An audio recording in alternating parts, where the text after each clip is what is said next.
చివరగా ఇక పొంగులేటి గారు టీఆర్ఎస్ నుంచి ఆనాడు టీఆర్ఎస్ నుంచి కాంగ్రెస్కి వచ్చారు. టీఆర్ఎస్లో ఉన్నప్పుడు మీరు కేసీఆర్ కంటే కూడా కేటీఆర్కే సన్నిహితంగా ఉన్నారు. పార్టీ మారిన తర్వాత కేటీఆర్ని పర్టికులర్గా ఎందుకు టార్గెట్ చేస్తున్నారు? నాకు ఏ వ్యక్తి ఎవరో టార్గెట్ లేనే లేదు. నేను మాట్లాడే ప్రతి అంశం తెలంగాణ రాష్ట్ర ప్రజలు ప్రతి అంశాన్ని చాలా స్పష్టంగా గమనిస్తున్నారు. ఎస్పెషల్లీ నేను మాట్లాడేదాన్ని చాలా క్లీన్గా చూస్తారు. ఈ చూసే దాంట్లో గౌరవ మాజీ మంత్రివర్యులు కేటీఆర్ గారిని టార్గెట్ చేసి మాట్లాడాలనో, వారిని ఏదో ఇబ్బంది పెట్టాలనో, లేదే నిజాలు లేని అబద్ధాలని నిజాలు చేయాలి అని తాపత్రయపడాలనో నాకుండదు. కేసీఆర్ గారు పార్టీలో కేటీఆర్ గారితో ఉన్నప్పుడు, ఆ రోజు నేను అక్కడ ఉన్నప్పుడు వారితో కలిసి తిరిగినప్పుడు వారు ఏమైనా విషయాలు ఉంటే నేను వాటికి సంబంధించిన సబ్జెక్టుల కంటే ఈ ప్రభుత్వంలో ఉన్న తర్వాత వారు మాట్లాడే భాష, వారి అసత్య ప్రచారాలని ఎలా సత్య ప్రచారాలుగా ప్రజల్లోకి తీసుకుపోయే ఆ వడవడికను చూసి దాని మీద మాట్లాడుతున్నాను తప్ప వారు అసత్యాలని సత్యాలుగా మాట్లాడమని కోరుతున్నానే తప్ప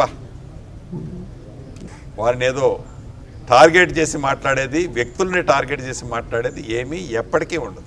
ఇక ఆంధ్రప్రదేశ్కి సంబంధించి పొంగులేటి గారికి జగన్కి ఉన్న సంబంధాలు ఈ రోజు అక్కడ పరిస్థితుల్లో మీకు ఏమన్నా వ్యక్తిగతంగా నష్టం చేస్తున్నాయి? అంటే నాకు వ్యక్తిగతంగా అంటే వ్యాపార పరంగా కూడా ఏ రకమైన ఇబ్బంది లేదమ్మా. దీంట్లో ఇక చివరిగా ప్రజాపాలనకు సంబంధించి తెలంగాణ ప్రజలకు మీరు ఇచ్చే సందేశం ఏంటి? మరొక్కసారి రాష్ట్ర ప్రజలందరికీ నేను తెలియజేసుకునేది ఒకటే, ఏ ప్రేమ అభిమానమో ఆత్మీయతో 1 సంవత్సరం క్రితం మనస్ఫూర్తిగా ఇందిరమ్మ ప్రభుత్వం రావాలని దీవించారో, ఈ సంవత్సరం పాటు గౌరవ ముఖ్యమంత్రి రేవంత్ రెడ్డి గారి నాయకత్వంలోని ఈ ప్రభుత్వం రాత్రనక పగలనక ఇచ్చిన హామీలను పూర్తి చేస్తూ చెప్పని వాటిని అనేక కార్యక్రమాలను చేసి మీకు అండదండలుగా ఉంటూ ఈ సంవత్సర కాలం మీతో గడిపిన టైము ఎలా అయితే మీరు రిసీవ్ చేసుకున్నారో, రాబోయే 4 సంవత్సరాల తర్వాత కూడా